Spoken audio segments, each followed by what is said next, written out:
This title is presented to you by Soundlibra.com. For more audiobooks like this, click the link in the description or visit our website at Soundlibra.com.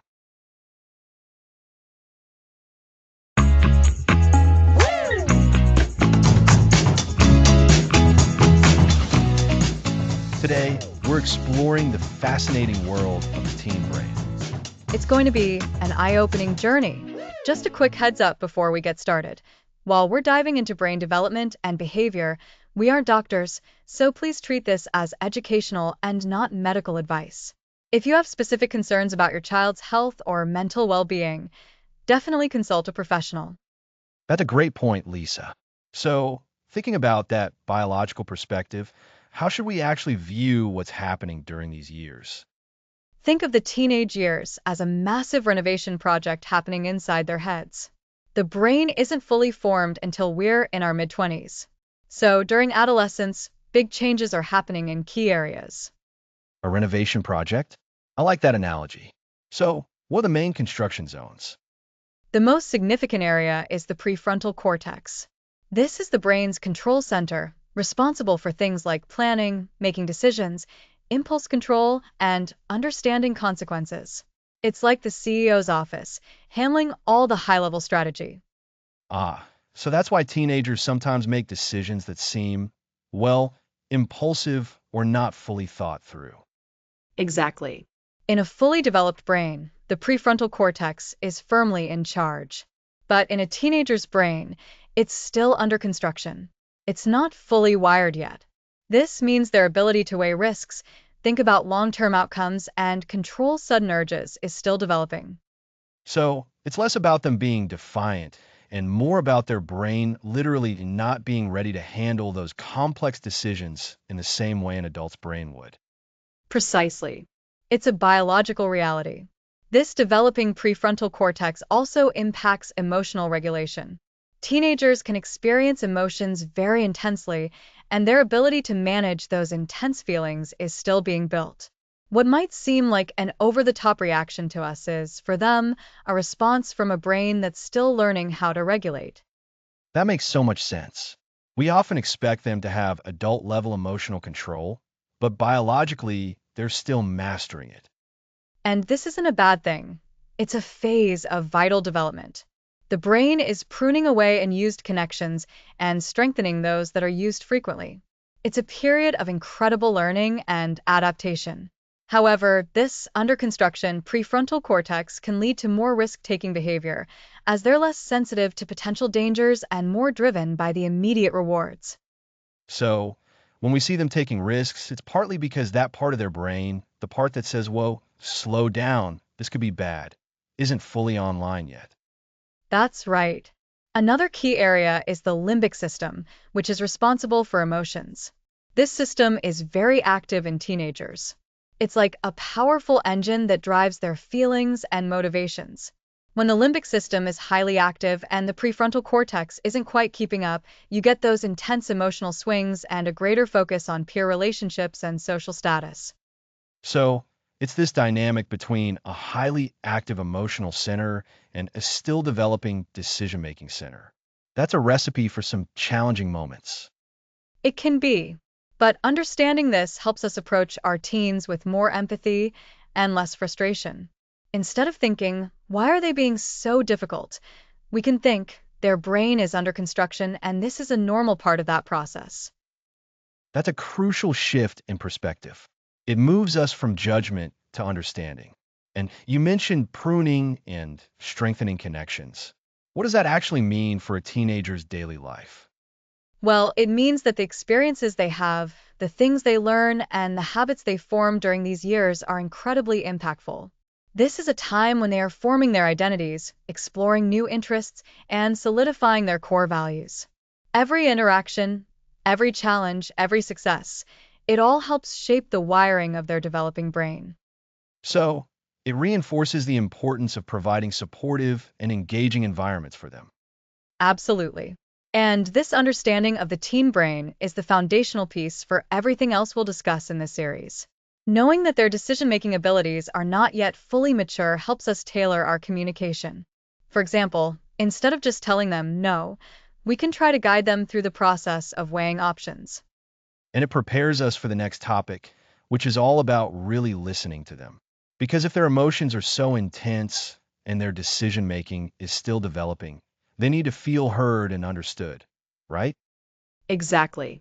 The ability to regulate emotions and make sound judgments is linked to understanding and acknowledging those feelings. So, understanding the biological underpinnings of why they might react strongly or make impulsive choices allows us to respond with patience and connect with them more effectively. We're not trying to control them, but to guide them as their CEO, the prefrontal cortex, comes online and gets fully built.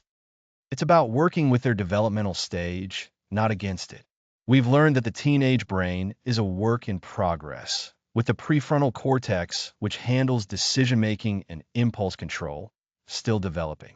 This can lead to impulsive behavior and intense emotions because the brain's emotional center is very active. Right. And this knowledge is the first step to bridging that gap and staying connected. We need to remember that what we see as a minor issue might feel huge to them, and their brain is still learning how to manage those big feelings and make wise choices. It's so helpful to remember that a lot of what teenagers do is rooted in their biological development rather than intentional defiance. Precisely. This foundational understanding is key, and it sets us up perfectly for our next episode, where we'll dive into the art of active listening, hearing what's truly unsaid.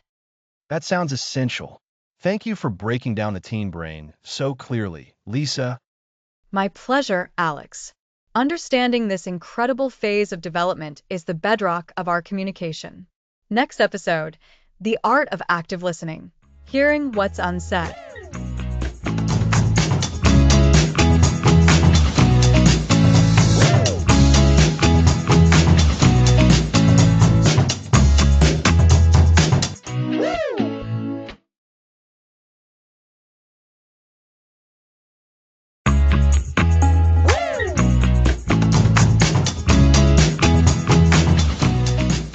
Welcome back. Last time, we dove into the fascinating world of the teen brain. Now, let's tackle active listening. Absolutely, Alex. Active listening means truly hearing what they're saying and, more importantly, what they're not saying. It's being a detective for your teenagers' feelings and needs. Exactly. So what does active listening look like with teenagers? The first, and perhaps hardest, step is to quiet your own inner monologue. When your teen talks, we often jump ahead, thinking about our response or advice. Active listening demands we put that on pause. You just listen. That's a big one. My instinct can be to jump in with solutions, but just hearing them out, without interruption, shows them their words matter. It's a form of respect, isn't it? Precisely. And that respect naturally builds trust. So, step one, listen without interrupting. Step two is understanding the feeling behind the words. Teenagers often communicate through their emotions. They might say, "This is so unfair," but they might really be feeling disappointment, frustration, or a sense of being misunderstood. Your job is to pick up on that underlying emotion. So, it's not just about the surface level complaint, but digging deeper. How do we do that effectively without sounding like we're interrogating them? Great question. That leads us to validating their feelings. This doesn't mean you have to agree with their perspective or behavior, but you can acknowledge that how they feel is real for them. You can say things like, "It sounds like you're feeling really frustrated right now," or "I can see why that would make you upset." That makes so much sense. It's like saying, I see you and I hear your emotion, even if you don't agree with the reason. It diffuses defensiveness. It absolutely does. And it opens the door for more honest conversation. Another key technique is reflective listening or paraphrasing. You bounce back what you've heard in your own words. If your teen says, "My friend totally ditched me for another group today," you might respond, "So it sounds like you felt abandoned and hurt when your friend chose to hang out with other people instead of you." And that's brilliant because it confirms you are listening and processing. It also gives them a chance to clarify if you've misunderstood. It's like, yes, exactly, or no, not quite, it was more like this. Exactly. It ensures you're on the same page. And this naturally leads into asking open-ended questions. Instead of questions answered with a simple yes or no, you want questions that encourage elaboration. For example, instead of saying, "Did you have a bad day?" try, "What was the most challenging part of your day?" Or "What was something that went well today?"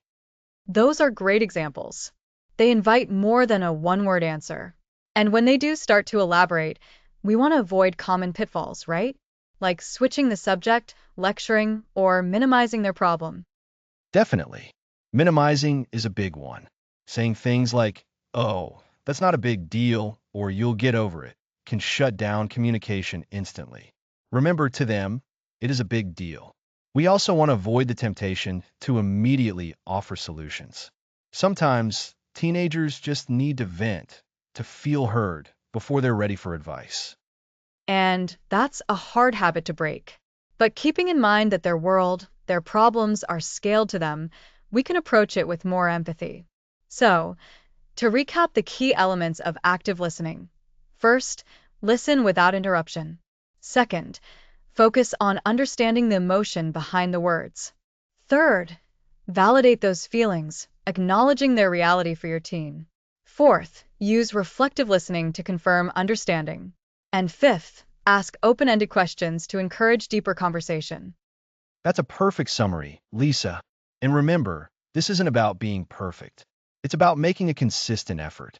When your teenager feels truly heard and understood, it's like laying down a strong foundation for all your future interactions. It shows them you respect their thoughts and feelings, which is vital as they grow and their independence really starts to bloom. And speaking of that growing independence, that's exactly what we'll be diving into in our next episode. We'll explore the importance of respecting your teenager's autonomy and fostering their sense of self. Next episode, respecting autonomy, fostering independence.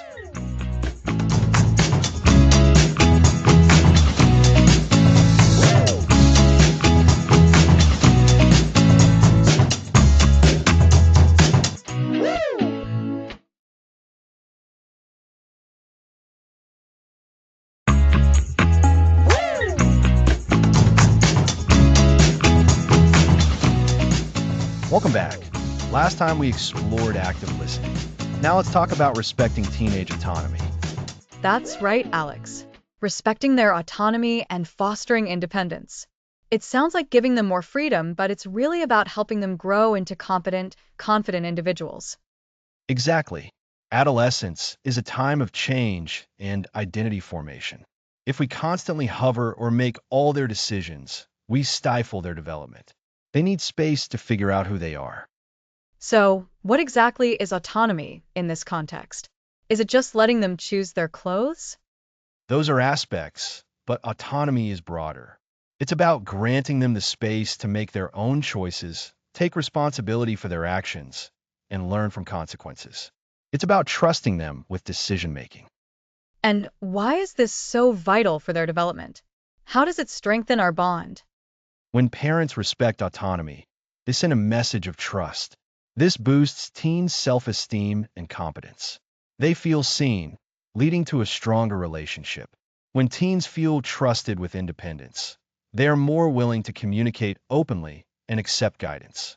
They don't feel like they're constantly fighting for control. I get that. If I feel respected, I'm more likely to respect the other person. But finding the balance between guidance and independence must be tricky. How do we know when to step in and when to let go? That's the key question. It's a continuous negotiation. Identify opportunities for them to gain independence. Start with smaller, lower-stakes decisions. For instance, instead of dictating their weekend schedule, ask them to plan their social activities and present them to you. So, if they want to go to a friend's house, we could ask them to outline their plans, who will be there, what they'll be doing, and when they expect to be home. Precisely. This involves them in the process and encourages responsibility. It's guided independence. You're still involved, but empowering them to lead. Another way is to offer choices. Instead of, "You must do your homework now," try, "Would you prefer to finish your homework before dinner or after you've had some downtime?" This gives them a sense of control. That's a great practical tip. It shifts the power dynamic. And what about when they make mistakes? We want to protect them from pain.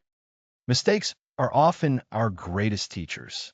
If a teen makes a poor choice and experiences natural consequences, these lessons are more impactful than any lecture.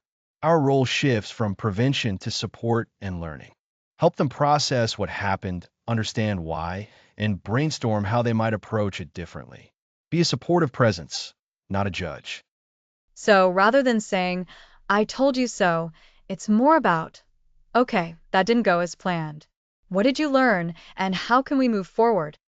Exactly. This isn't about abdicating parental responsibility. It's a gradual release of control tailored to their maturity.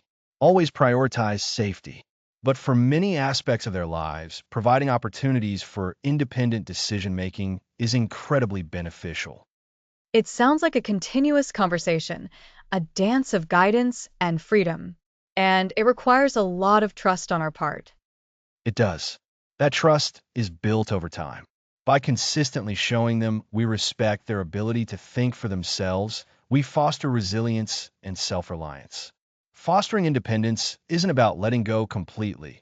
It's about helping them learn to fly, with your guidance and support nearby. That's a beautiful way to put it, Alex. So, respecting teenage autonomy means giving them choices, allowing them to experience consequences, and empowering them to learn. It builds their self-esteem and strengthens our connection because they feel trusted and valued. We can start small with low-stakes decisions and offer choices to give them control.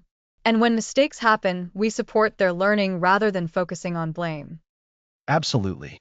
And this naturally leads us to our next discussion. Because in any relationship, we can't win every negotiation. Sometimes we have to choose our battles.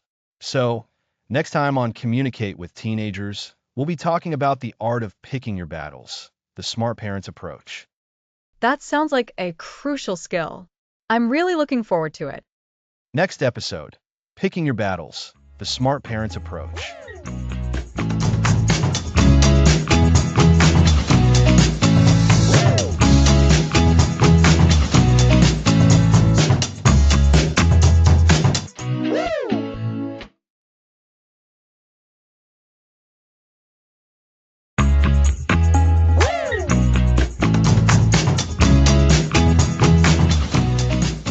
Welcome back.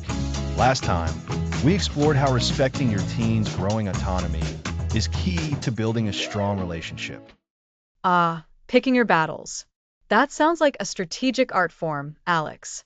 It feels like as soon as your child becomes a teenager, the number of potential battles multiplies exponentially. There are so many things they want to do, so many ways they want to express themselves, and sometimes even just their tone of voice can feel like a battlefront. Exactly, Lisa. And the most important thing to understand is that you cannot and should not engage in every single disagreement. Fighting every little request, every minor infraction, is exhausting for both you and your teen. It can lead to constant friction and erode the open communication we're trying to build. So, the question becomes, how do we know which battles are worth fighting? That's the million-dollar question, isn't it? I always appreciate when you can give us a framework, so I'm really looking forward to this. What are the key considerations when deciding if something warrants a full-blown discussion or if it's something we can let slide? Great question. Think of it like a flowchart. The first and most critical questions are always about safety and well-being. Is this issue directly related to your teen's physical safety, their mental health, or the safety of others?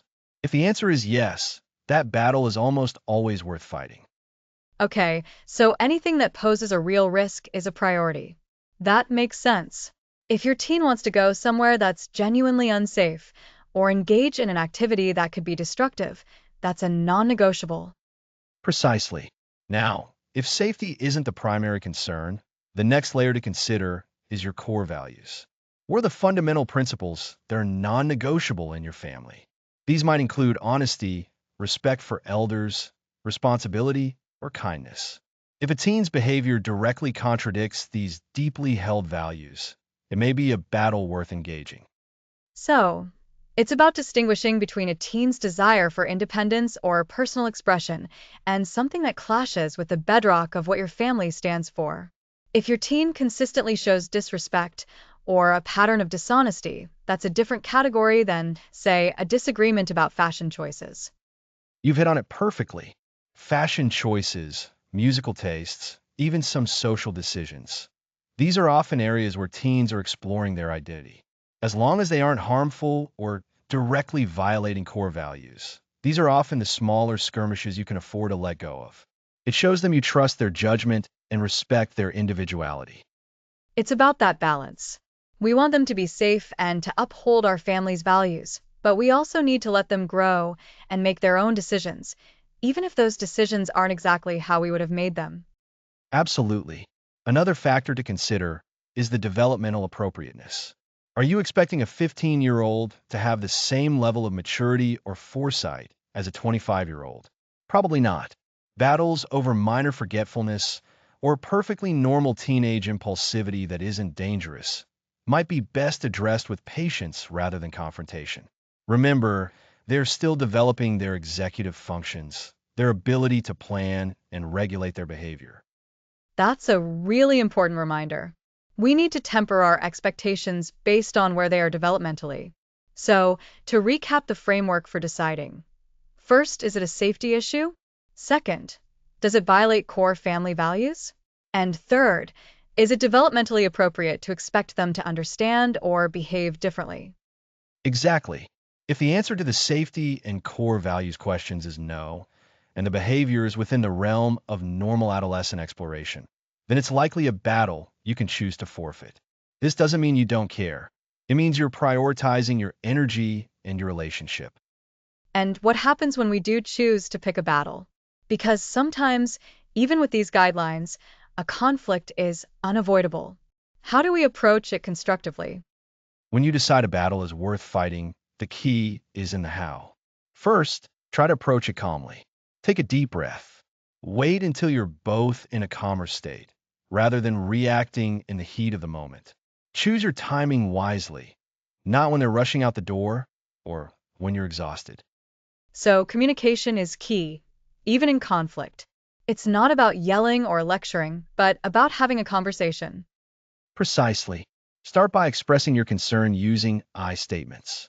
For example, instead of saying, "You never do your chores," you could say, "I feel concerned when the dishes aren't done after dinner because it makes it harder for me to start my day tomorrow." This focuses on your feelings and the impact of the behavior rather than making an accusation. That sounds much less confrontational. I feel instead of you always. I can see how that would de-escalate things. It truly does. Then listen to their perspective. Even if you disagree, understanding their point of view is crucial. Ask open-ended questions like, "Can you help me understand why you feel this way?" Or "What was going on from your perspective?" This validation, even in disagreement, can go a long way. So we listen, we share our concerns, and then what? Do we immediately jump to a consequence? Not necessarily. Often, a clear discussion about expectations and the reasons behind them is enough. If a consequence is necessary, make sure it's logical and related to the behavior. For example, if they agreed to contribute to a shared expense and didn't, the consequence might be that they need to find another way to earn that money. And, importantly, explain the connection. It's about teaching, not just punishing. When we pick our battles, we're also teaching them about responsibility, about communication, and about the importance of relationships. Exactly. And remember, sometimes the best strategy is to offer choices. We need to address this issue. We can either talk about it now for 20 minutes, or we can schedule a time tomorrow to discuss it thoroughly. Which would you prefer? This gives them a sense of control. That's a great tactic for making them feel heard. So, to sum up this episode on picking your battles, we've learned it's about prioritizing safety and core values, understanding developmental stages, and choosing battles strategically. And when we do engage, it's with calm communication, I statements, active listening, and logical consequences or choices. It's about navigating these often tricky waters with wisdom and intention. Well said, Lisa. By learning to pick your battles wisely, you can serve your energy, for what truly matters, strengthen your connection with your teen, and model essential life skills for them. It really does seem like a skill that gets easier with practice and one that profoundly impacts the parent-teen dynamic. It absolutely does.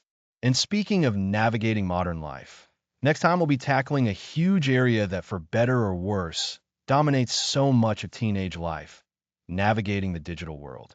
We'll be talking about connection in the screen age. Oh, that's a vital topic. I'm really looking forward to that. Perfect. So join us next time for episode 5, where we'll be exploring connection in the screen age.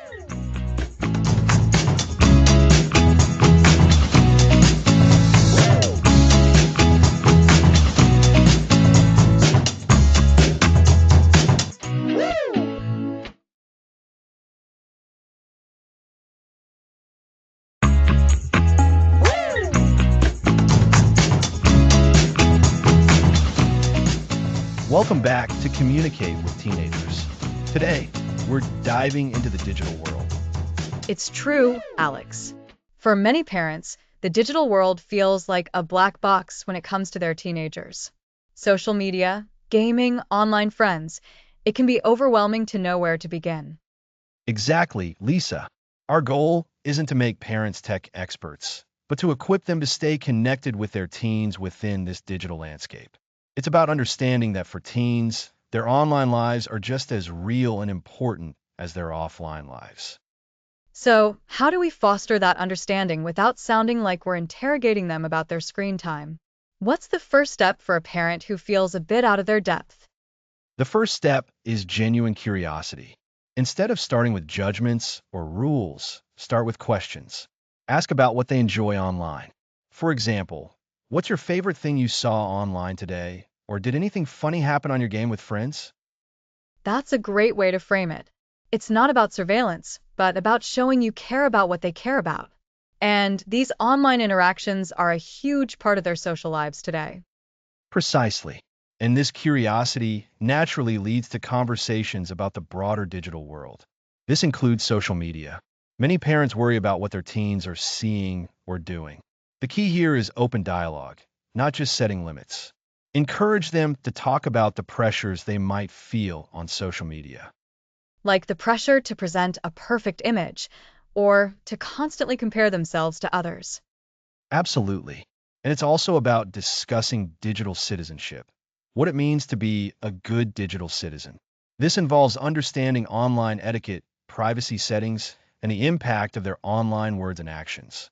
It's like teaching them how to be good citizens in a physical community, but applied to the online one. That's a powerful analogy. So, encouraging them to think critically about what they see and post. And what about screen time itself? That's often a major sticking point. It is. And instead of just imposing strict time limits, try collaborative boundary setting. Involve your teen in deciding on reasonable limits for different activities. This fosters a sense of responsibility and ownership. So, a family discussion about screen time, not just a decree from the parent. That makes a lot of sense. It's about finding a balance that works for everyone. Exactly. And when setting these boundaries, it's helpful to think about why we're setting them. It's not to punish, but to ensure they have time for other important things: sleep, homework, physical activity, face-to-face interactions. Explaining the reasoning behind the boundaries is crucial for their understanding. And sometimes it's about modeling that healthy relationship with technology ourselves. If we're constantly on our phones, it's hard to expect our teens to do otherwise. You've hit on a critical point, Lisa. Modeling good digital habits is incredibly influential. Be mindful of your own screen time, especially when you're with your teen. Put your phone away during family meals or conversations. It sends a powerful message about what you value. So, to recap what we've discussed so far for our listeners, start with genuine curiosity about their online world. Foster open conversations about social media, the pressures teens face, and the importance of digital citizenship. And when it comes to screen time, aim for collaborative boundary setting, explaining the why behind the rules, and modeling healthy technology use yourself. That's a perfect summary, Lisa. It's all about creating a bridge rather than a wall. Understanding their digital lives helps you connect with them on a deeper level, even when they're miles away on a different platform. It's about ensuring that technology enhances rather than detracts from your connection. And this digital connection can sometimes feel isolating, but it also opens up new avenues for shared experiences, even if they're virtual. Absolutely. And that brings us to a perfect transition to our next topic. We're going to explore how to build even stronger bonds through shared activities and quality time, both online and off. That sounds like a wonderful way to build on everything we've discussed. It really is. So, to wrap up this episode, remember that showing interest and engaging in open dialogues about their digital lives is paramount. It's your invitation into their world, and it's a critical part of staying connected in the screen age. Thanks for listening.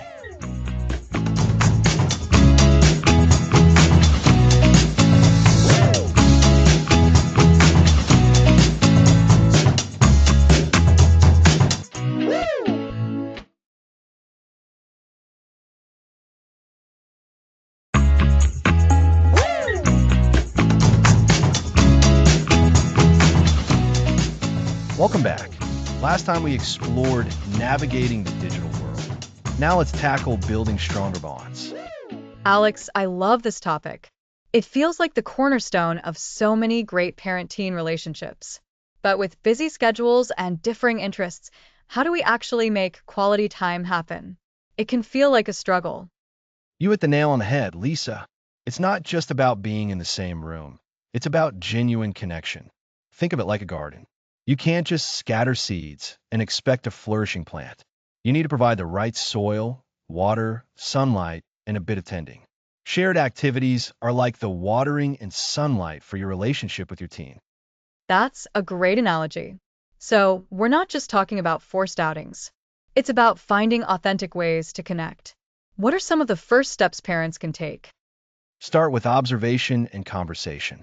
What does your teen genuinely enjoy? Not what you think they should enjoy, but what brings them alive. They might be into gaming, art, sports, music, even specific YouTube channels. Ask them directly and then listen. And remember, their interests might change, so it's an ongoing conversation. And what if their interests are totally different from yours? I might love hiking, but my teen would rather be glued to a video game. That's where compromise and a little open-mindedness come in. You don't have to become a master gamer overnight, but you can show genuine interest. Maybe you can watch them play for a bit, ask questions about the game, or even try playing a simple level together. The goal isn't necessarily to share every single hobby, but to show that you value their hobbies. It's about saying, I see what you love, and I want to connect with you through it. So, demonstrating interest is key. It makes them feel seen and understood.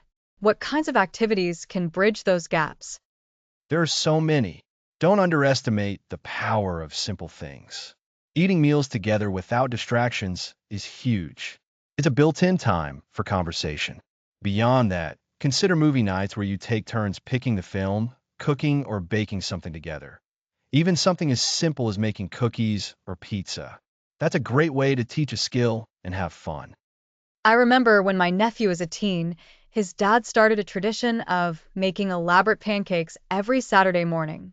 It wasn't a big outing, but it became their special thing. They'd chat about the week ahead, and it really strengthened their bond. Exactly. And it doesn't have to be elaborate. It could be heading to a local coffee shop for a chat, going for a short walk, or even just listening to music together.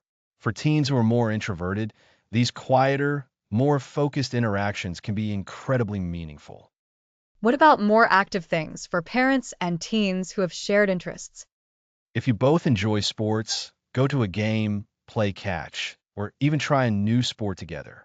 If art is your thing, visit a gallery, take a pottery class, or just grab sketch pads and draw in a park. The key is consistency and making it a priority, not just an afterthought. And it's important to remember that quality time isn't always about grand gestures. Sometimes it's about showing up consistently. You mentioned scheduling. Is it okay to schedule quality time? Some might argue that spontaneous is better. It can feel counterintuitive, right? But for teenagers, whose lives are often packed with school, extracurriculars, and social plans, having dedicated time can be a lifesaver. It signals to your teen that they are a priority. You can offer choices within that scheduled time. Hey, I've blocked out Saturday afternoon. Would you rather go to the arcade or try that new cafe with me? This gives them a sense of control and autonomy. That's a great way to frame it, offering choices. So, we're building connection through shared experiences, showing interest in their world, and being consistent. What are some of the benefits of this focused time together? The benefits are immense. Firstly, it strengthens your relationship. You create shared memories that you can both look back on. These experiences provide material for future conversations, deepening your understanding of each other. Secondly, it offers a safe space for communication. When you've built a foundation of trust and shared experiences, teens are more likely to open up about their struggles, their triumphs, and their worries. So, it's like building a reservoir of goodwill and understanding that you can draw from when tough conversations arise. Precisely. And it also helps teens develop social skills. Participating in activities, whether it's a board game or a volunteer event, teaches them cooperation, communication, and problem solving in a low stakes environment. It also models healthy interaction for them. Let's talk about potential pitfalls. What if a teen consistently resists these efforts? That's a valid concern. Sometimes resistance can be a sign of their developing independence, or they might be genuinely overwhelmed or embarrassed. Try not to take it personally, though that's easier said than done. Continue to offer opportunities without pressure. Keep the invitations gentle. Hey, no worries if you're not up for it, but I'm heading to the bookstore this afternoon if you change your mind. Sometimes, just knowing the door is open is enough. Also, check in with yourself. Are you trying to relive your own past or connect with who they are now? That's an important point. It has to be about them. So, to recap for our listeners, building stronger bonds with teens is about intentional, quality time. It means observing their interests, showing genuine curiosity, and finding activities where you can connect, whether it's big outings or small, everyday moments. Consistency and offering choices are key. This intentional time creates shared memories, fosters open communication, and strengthens the overall relationship. Absolutely. And remember, it's not about perfection. It's about persistent effort and genuine love. Even small, consistent positive interactions add up over time to create a very strong foundation. Wonderful advice, Alex. It really boils down to showing up and being present. Exactly. Next episode, staying curious, the power of why. Thanks for listening.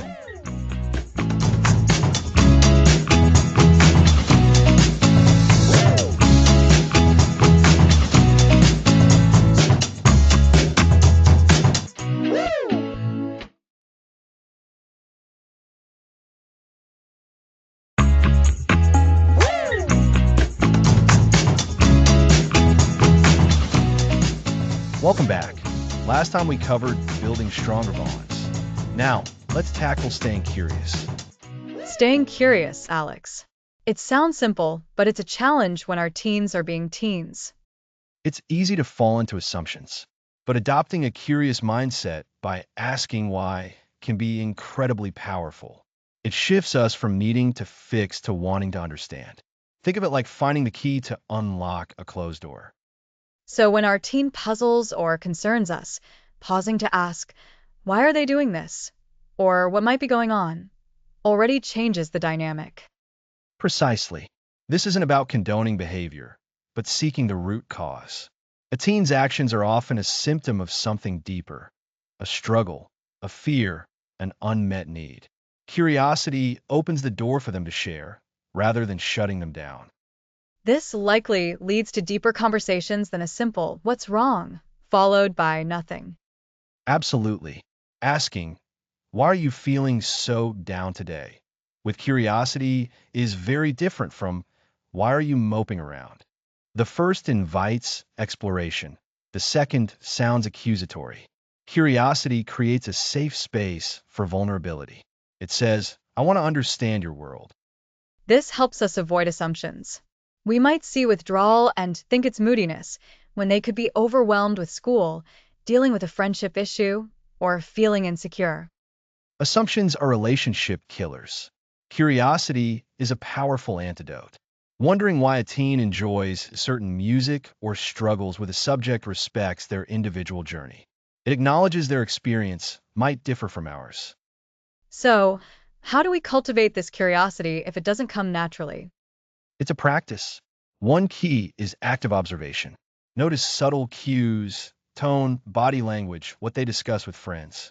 Instead of jumping to conclusions, make a mental note. For instance, if your teen listens to a lot of a new music genre, instead of saying, that music is terrible, ask, I've noticed you're listening to a lot of genre lately. What is it about that music that you enjoy? That's a great way to phrase it, conversational and non-defensive. It shows interest. Right.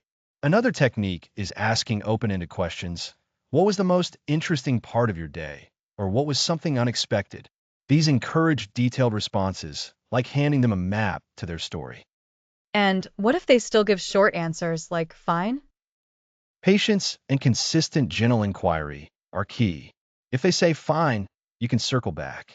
Later, you might say, sometimes when I was your age, my entire day could hinge on something small that happened in one class. Did anything like that happen for you today? You're sharing a relatable experience to encourage them to share theirs. You're building on the idea that fine might not tell the whole story. I like that, connecting your past to their present. It humanizes the parent and can make the teen feel less alone. Exactly. This curiosity about the why helps us understand their world, their challenges, and their joys. It allows us to see them as individuals, not just extensions of ourselves. This understanding is the bedrock of trust. When teens feel understood, they are more likely to trust you with their problems and triumphs. So, to recap, a curious mindset helps us move from judgment to understanding, from assumption to inquiry. It opens doors for deeper conversations, reveals hidden struggles, and fosters a more trusting relationship. We can cultivate this through active observation, open-ended questions, and patient, persistent inquiry. You've got it. This practice of curiosity can truly shift your communication dynamic. It's not just about talking. It's about connecting, understanding their unfolding world, and supporting them through it. It makes so much sense. From judgment to understanding, from assumption to inquiry. That's a powerful pivot. It is. This focus on understanding will serve us well in our next episode, where we'll tackle how to handle those classic teenager eye rolls with grace and de-escalate the moment. Oh, yes. The eye roll. We'll figure out how to handle those moments next time. Indeed. Join us then for episode 8, Handling Eye Rolls with Grace.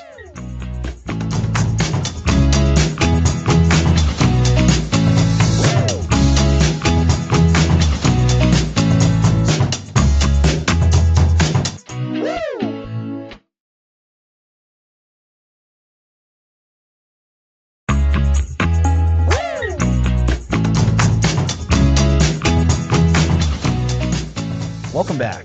Last time, we explored the power of asking why, and how that simple question can open up a world of understanding with your teen. Now, let's tackle a common parental frustration, handling teenage eye rolls. Yes, the eye roll. It's like a universal teenage signal for I don't agree, this is ridiculous, or you just don't understand. It can feel incredibly dismissive, right? Absolutely. It's a nonverbal cue that often comes across as disrespect. Our first instinct might be to react defensively, but we're all about de-escalating. So, how do we handle that eye roll with grace? That's the key. I think we need to try not to take it so personally. It's easy to feel attacked, but remember, teenagers are still developing their emotional regulation. Sometimes, an eye roll is an outward expression of inner frustration they don't yet know how to verbalize. Exactly. It's a coping mechanism. So, instead of reacting to the behavior, the eye roll, we could try to understand the feeling behind it. Are they feeling misunderstood, unheard, or overwhelmed? Precisely. Imagine your teen rolls their eyes when you ask them to do a chore.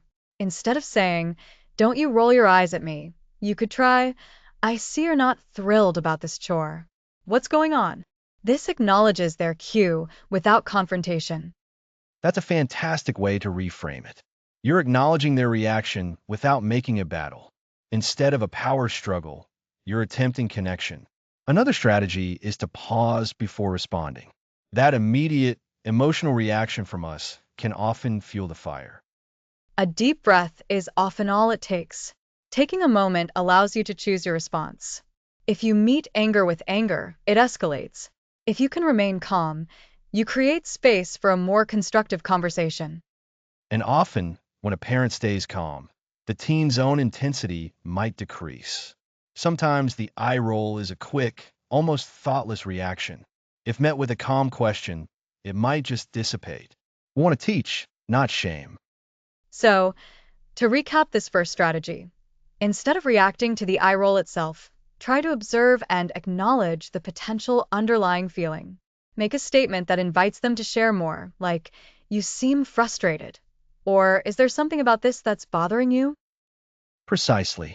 Now, what if the eye roll is part of a pattern, or it escalates? We can't always let it slide. This is where setting clear boundaries comes in, but we can still do it respectfully. That's an important distinction. Respect is a two-way street. How do we set boundaries without sounding like we're lecturing or punishing? We can focus on the impact of the behavior. Instead of saying, that eye roll was rude, we might say, when you roll your eyes, it makes it hard for me to feel heard, and I want us to be able to talk openly. This uses I statements, focusing on your experience. The I statement is such a powerful tool. It explains your feelings without blaming them directly. So, it's less about them being bad and more about how their actions affect the communication. Exactly. And we can also set expectations. You can say something like, I understand you might disagree, but I need us to communicate respectfully. If you have a different opinion, I'd like to hear it. This is about modeling good communication. We're showing them what respectful dialogue looks like, even when it's difficult.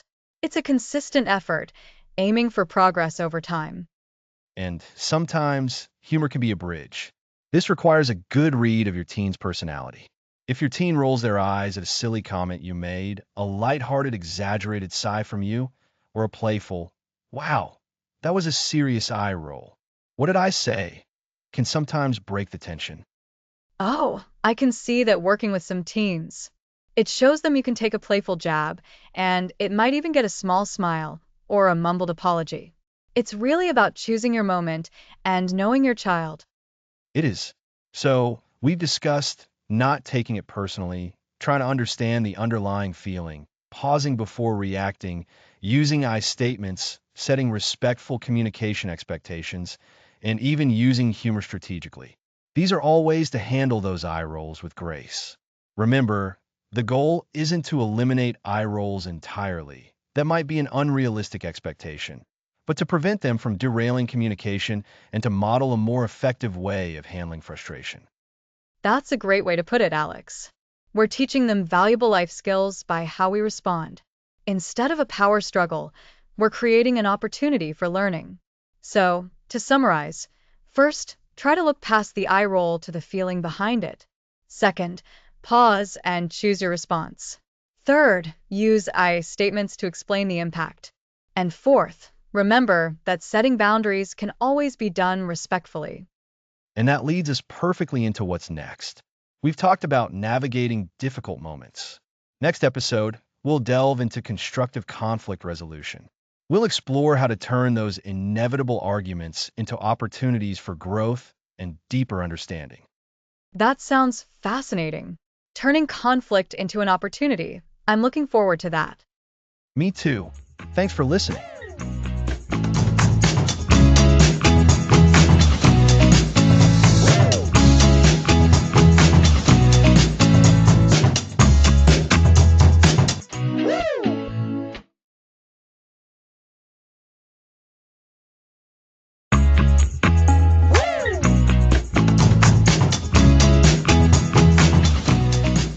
Welcome back.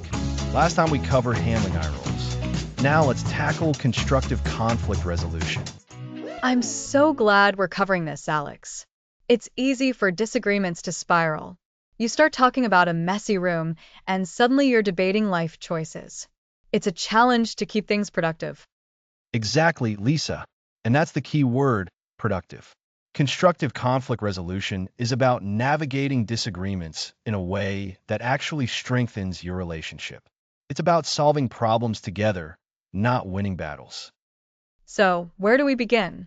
Sometimes it feels like you're just stuck in a loop of arguments. A great place to start is by setting ground rules before conflicts erupt. Think of it like having rules for a game. Everyone knows what's expected.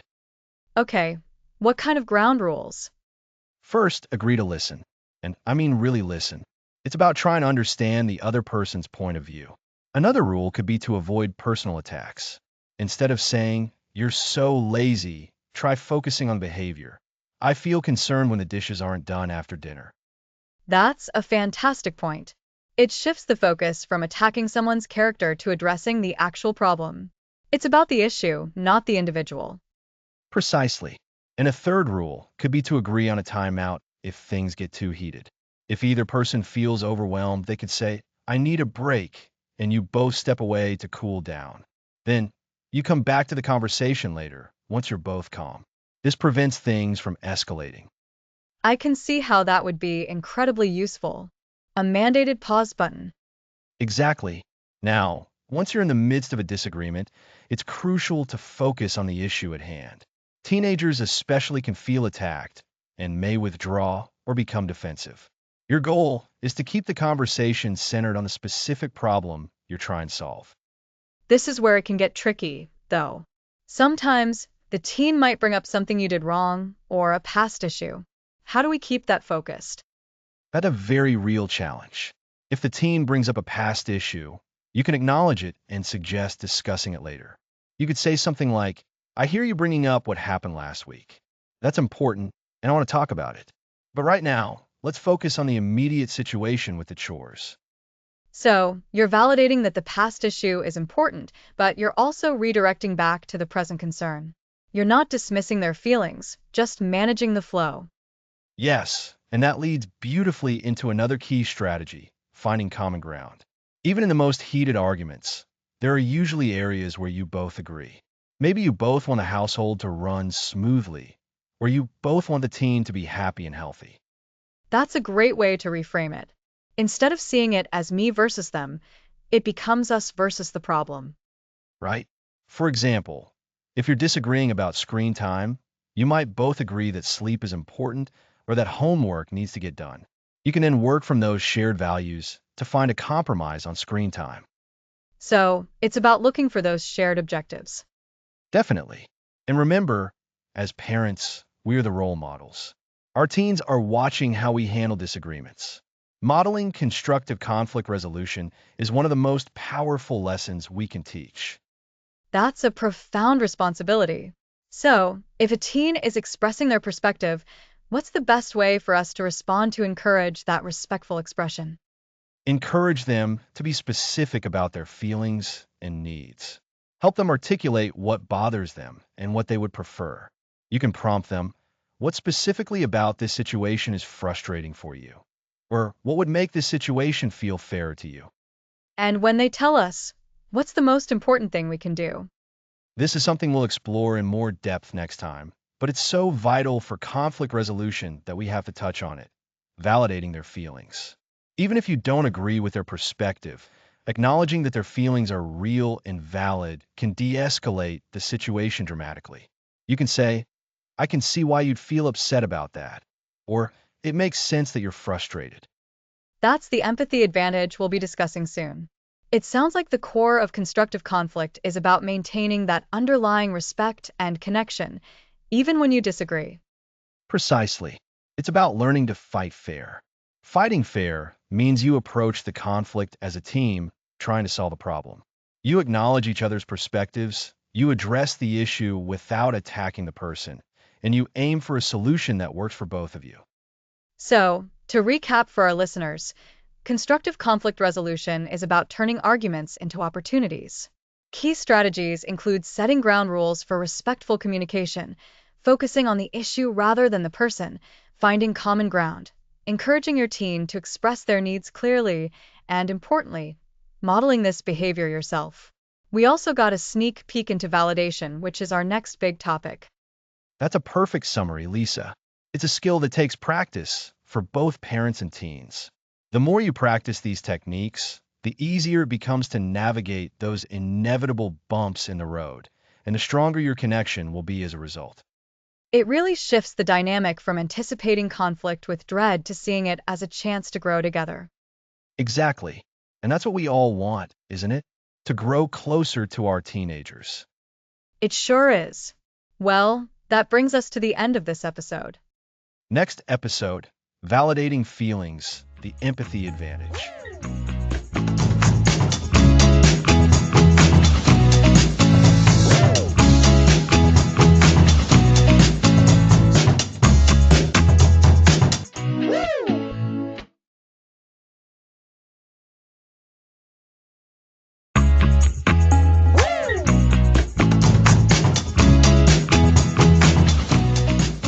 Welcome back to Communicate with Teenagers. Today, we're diving into validating feelings. The empathy advantage, right, Alex? It sounds simple, but parents often struggle with truly understanding and acknowledging what their teen is feeling. Exactly. Think about it. When you're upset and someone dismisses your feelings, saying, "Oh, it's not that bad," what does that make you feel? Awful. Like I'm wrong for feeling what I feel. It pushes me away. And that's the core of validating feelings. It's not about agreeing with your teen's actions. It's about acknowledging and accepting that their emotional experience is real and valid for them. It's saying, "I see that you're upset, and your feelings make sense given what you're experiencing." So, it's different from just saying, I understand. Because sometimes, even when I say, I understand, I'm not sure I really do. "I understand" can sometimes feel hollow. Validation goes deeper. It's about reflecting their emotion back. If your teen is fuming about not getting a part in the school play, you could say, "Wow, honey, you sound really disappointed." It's totally understandable to feel that way when you worked so hard for that role. Okay, so you're naming the emotion, disappointed. And then you're connecting it to the situation. Working hard for the role. That feels much more personal. Precisely. You're reflecting their internal experience. This helps your teen feel heard and understood, reducing their defensiveness. It also helps them understand their own feelings better by giving a name to their emotional storm. I can see how that would open the door for actual conversation rather than an argument. If they feel attacked or dismissed, they shut down or lash out. Absolutely. When we don't validate, we might minimize their feelings. It's just a small thing. Intellectualize them, "You're overreacting," or blame them, "You're always so sensitive." These responses invalidate their experience and lead to feelings of shame, isolation, and a breakdown in trust. It makes sense.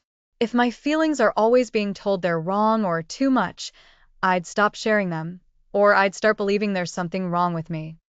You've hit the nail on the head. Validation is a powerful tool for building trust. It creates a safe harbor where your teen can express their full range of emotions without judgment. Think of it like building a strong foundation for your relationship. Now, let's talk about practical phrases. We mentioned reflecting the emotion and connecting it to the situation. Like, it sounds like you're really frustrated because. That's a great one. Another approach is to acknowledge the difficulty of the situation. If they're struggling with a friendship issue, you could say, "That sounds like a really tough situation to be in." Or, "Navigating friendships can be so complicated sometimes." This shows you understand the complexity without necessarily taking sides.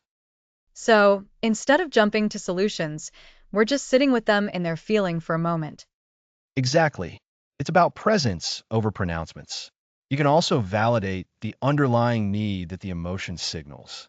For instance, if a teen is angry because they feel unheard, you can say, "It makes sense you're angry. You need to feel like your voice matters." That's a powerful reframing.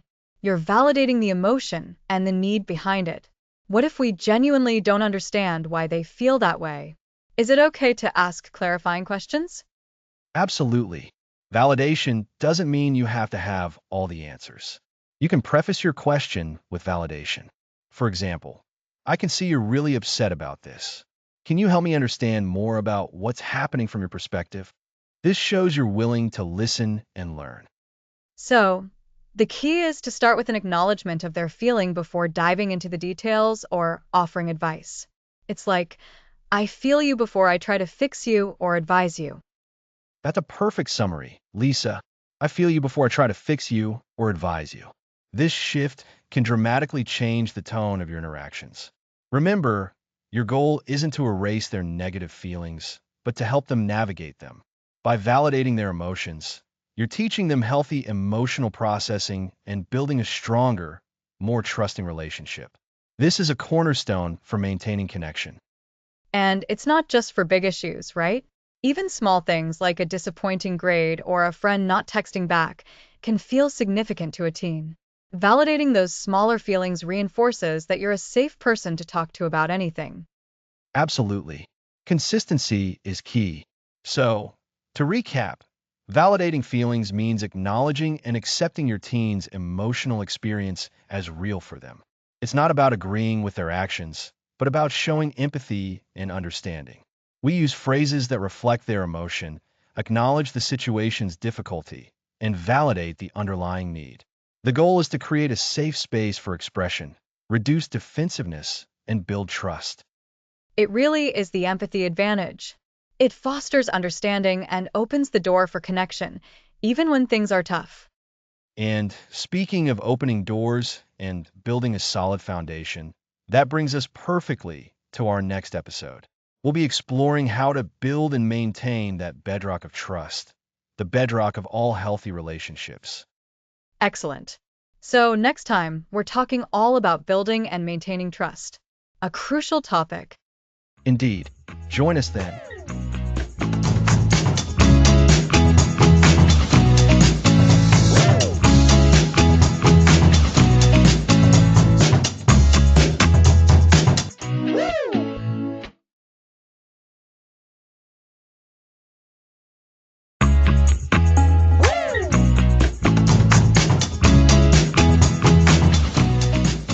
Welcome back.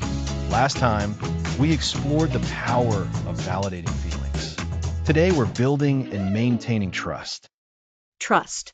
It sounds simple, but for parents and teenagers, it can feel like walking a tightrope.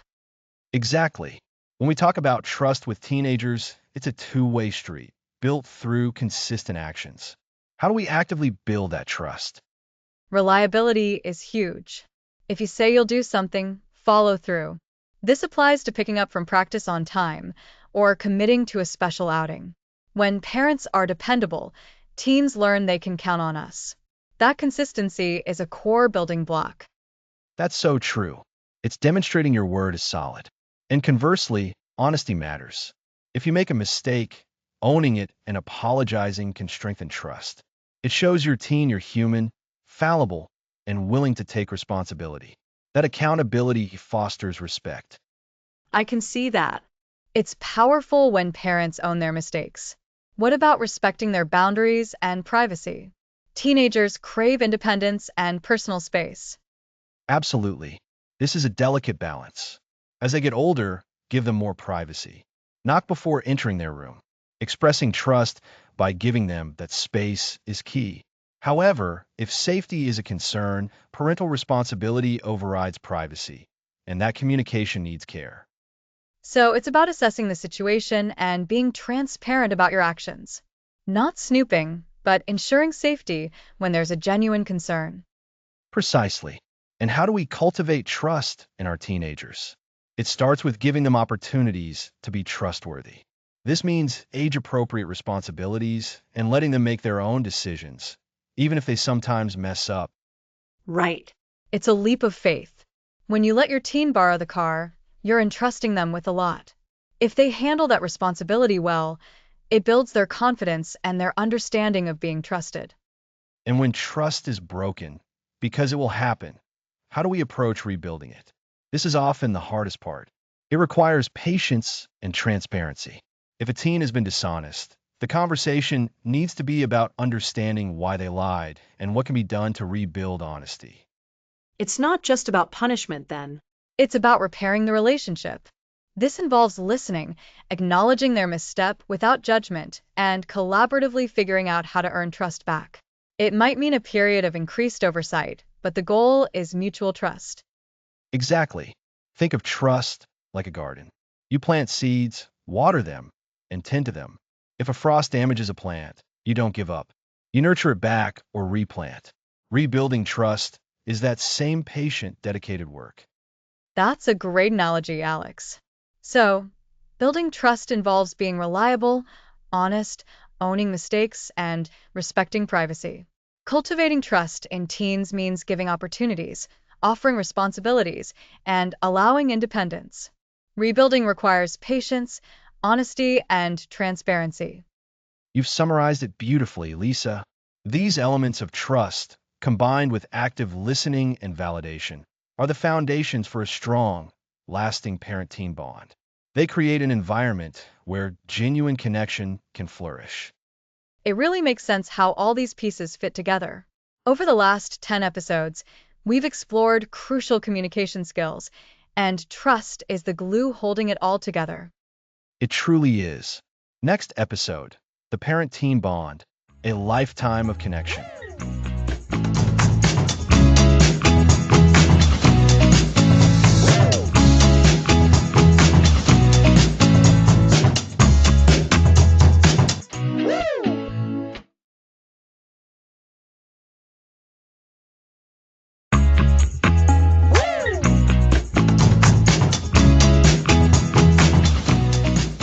Welcome back to Communicate with Teenagers.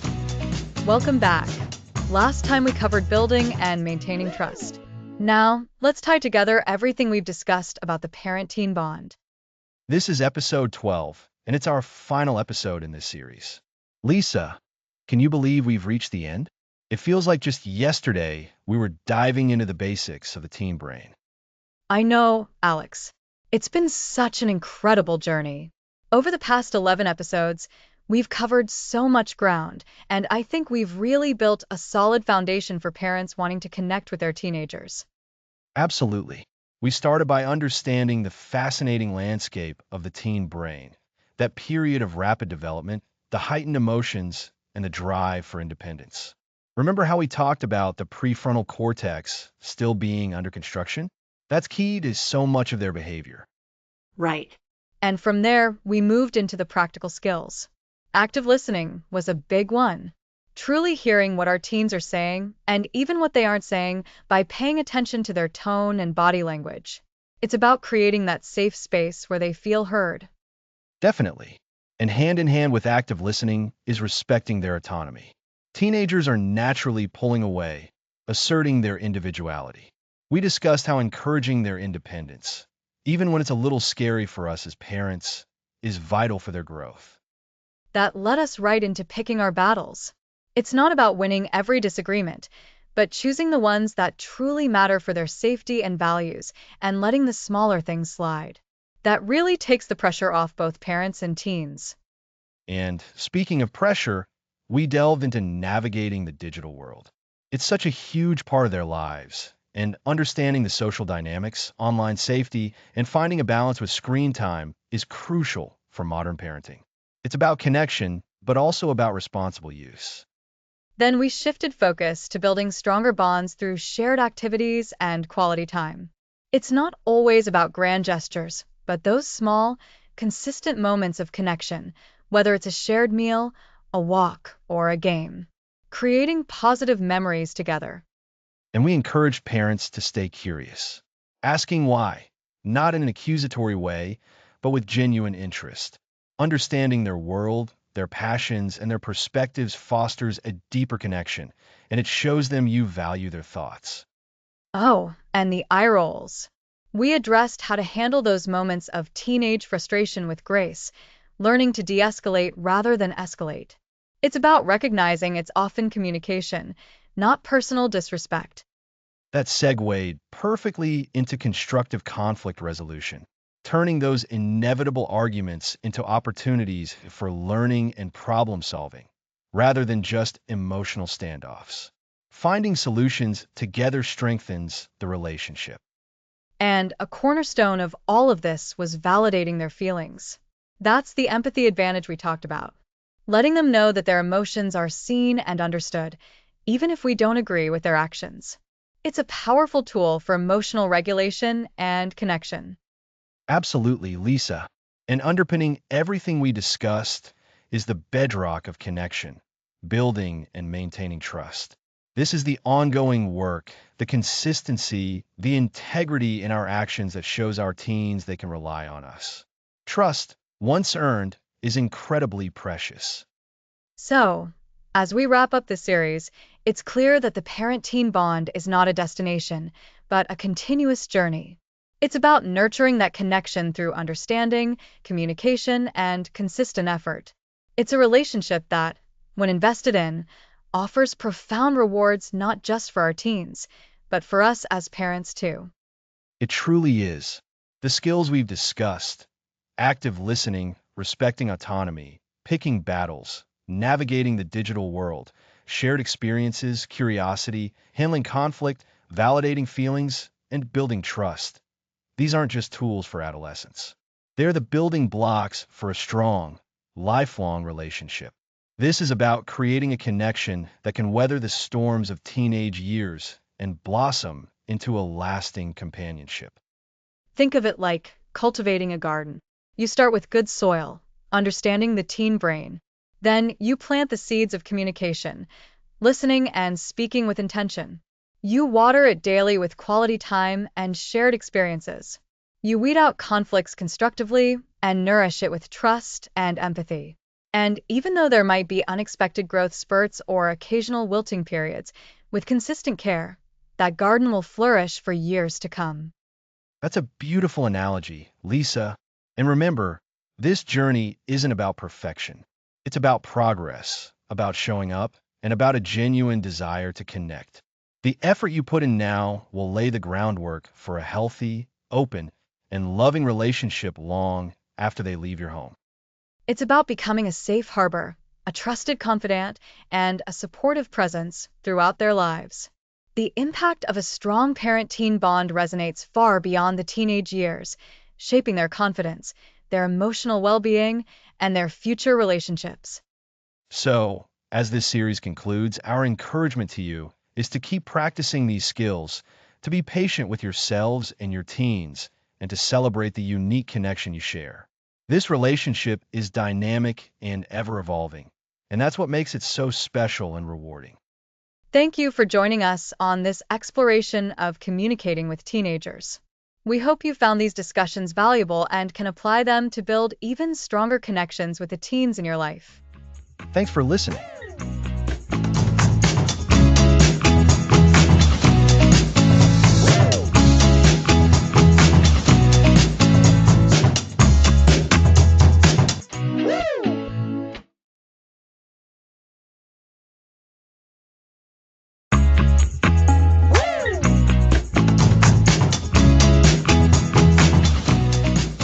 Welcome back to Communicate with Teenagers. We're on episode 13, a bonus episode, and we're diving into advanced communication. That's right, Alex. Last time, we really dug into the bedrock of our relationship with teens: trust. We talked about how crucial it is for a strong, lasting bond. Today, we're building on that foundation with more nuanced strategies that can make a big difference. Absolutely. So, today we're revisiting core ideas from earlier episodes, but with a deeper focus. We'll explore advanced active listening, decoding teen subtext, and how to foster resilience through challenging conversations. Think of this as a toolkit upgrade for those trickier spots. An upgrade sounds good, because sometimes, even with the best intentions, conversations with teens can feel like navigating a minefield. Where do we start with these advanced techniques? Let's start with something we touched on in episode 2, active listening. Remember, active listening isn't just about hearing the words. It's about understanding the meaning and the emotion behind those words. At the advanced level, we're talking about listening for the unsaid. The unsaid. So, what are they not saying, and why is that important? Precisely. Teens, especially, can struggle to articulate their true feelings or needs directly. They might use sarcasm, be overly quiet, or even lash out. For example, a teen saying, "Whatever, I don't care," might actually be feeling hurt and unheard. The advanced listener picks up on that underlying emotion. So, it's like reading between the lines. How do we do that without making assumptions? Great question. It's about observation and gentle inquiry. Pay attention to their body language. Are their shoulders slumped? Are they avoiding eye contact? What's their tone of voice? Then, you can use open-ended questions that invite them to elaborate. Instead of, "Are you upset?" try, "It seems like something's bothering you. Can you tell me more about what's going on?" I see. So, you acknowledge what you're observing without judgment and then offer a safe space for them to share. Much better than a simple yes or no question. Exactly. This also ties into validating their feelings, which we discussed in episode 10. Even if you don't agree with their reaction, validating the feeling itself is powerful. You can say, "I can see why that would make you feel frustrated," without condoning any misbehavior. This builds rapport and makes them more receptive to further conversation. Right. Validation is the first step to de-escalation, isn't it? It cools things down before you can even think about resolving anything. It is. Now, let's talk about fostering resilience through challenging conversations. This is especially relevant as teens approach higher education or their first career paths. These are situations where they're going to face setbacks. And they'll need to know how to bounce back. Indeed, when discussing a mistake or a difficult situation, the goal isn't to dwell on the failure, but to focus on learning and growth. Instead of saying, "You failed that test, try that test was tough. What did you learn from preparing for it? And what strategies can we try for the next one?" This shifts the focus from a personal deficit to a process of improvement. That's huge for building that growth mindset we hear so much about. It is. And it's about empowering them to find their own solutions. You're not solving the problem for them. You're guiding them to develop the skills to solve it themselves. This also reinforces their growing independence, a key aspect we touched on in episode 3. So, by guiding them through these conversations, we're actually teaching them how to be resilient. It's not just giving them advice, it's helping them build the muscle. Exactly. And to make these conversations even more effective, consider the power of what we call narrative reframing. This means helping them look at a situation from a different perspective. If a teen is fixated on a social rejection, you might help them consider other possibilities or focus on the positive relationships they do have. Narrative reframing. That's an interesting way to put it. It's about helping them write a more empowering story for themselves. Precisely. It's about gently nudging their perspective to foster a more constructive outlook. Remember, teens are still developing their executive functions, the parts of the brain responsible for planning, problem solving, and emotional regulation. Our role is to support that development, not to do it for them. This really underlines how communication is ongoing and it evolves as they grow. These advanced techniques are about being a bit more strategic and insightful in those ongoing interactions. They are. And as we wrap up this bonus episode, let's quickly recap the core advanced techniques we've touched upon. We've discussed advanced active listening, focusing on the unsaid and nonverbal cues. We've explored how to validate feelings to de-escalate situations. We've talked about fostering resilience by focusing on learning and growth rather than just the setback. We introduced narrative reframing to help teens see situations from different, more empowering perspectives. It's a lot, but it all ties back to building that strong, trusting connection we've been discussing throughout the series. It's about being present, being perceptive, and being a supportive guide. It really is. We've covered so much ground in this series, from the teen brain itself to building trust and navigating the digital world. These advanced techniques are designed to give you even more tools to strengthen those bonds as your teen grows into adulthood. And that brings us to the end of our bonus episode. Coming up in our final episode, we'll be tackling a critical and sensitive topic: navigating teenage mental health. It's an essential conversation, and we'll be giving you practical advice. Make sure to join us next time. Thanks for listening.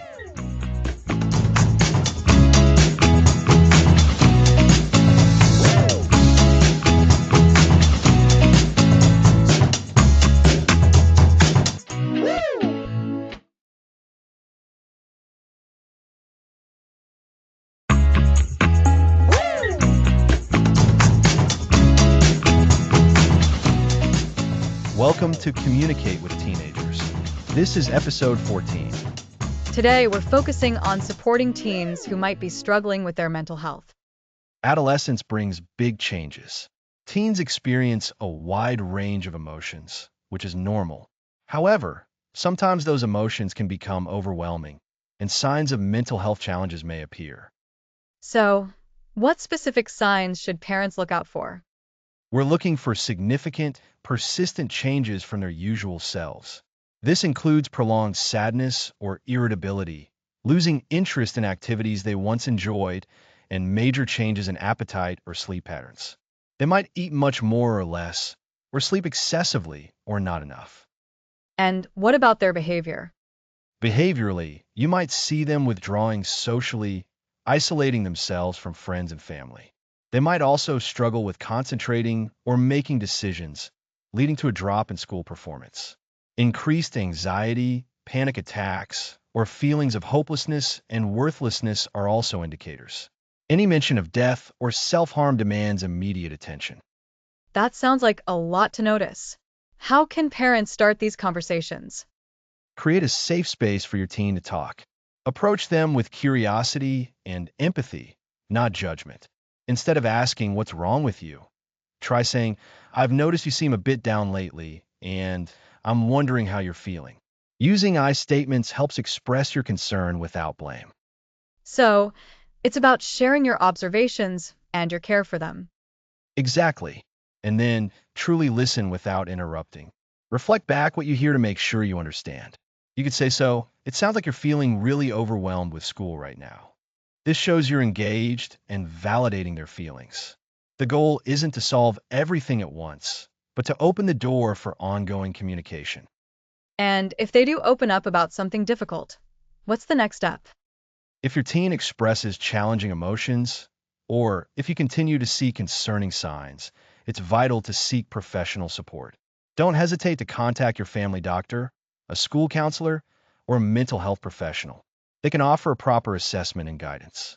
Many resources are available, such as therapists, psychologists, and psychiatrists who specialize in adolescent mental health. So, it's not about parents being the sole problem solvers, but about creating a support network. Precisely. That network includes you, their school, and professionals. Personally, what can we do at home to foster emotional resilience? This ties back to many of the principles we've discussed.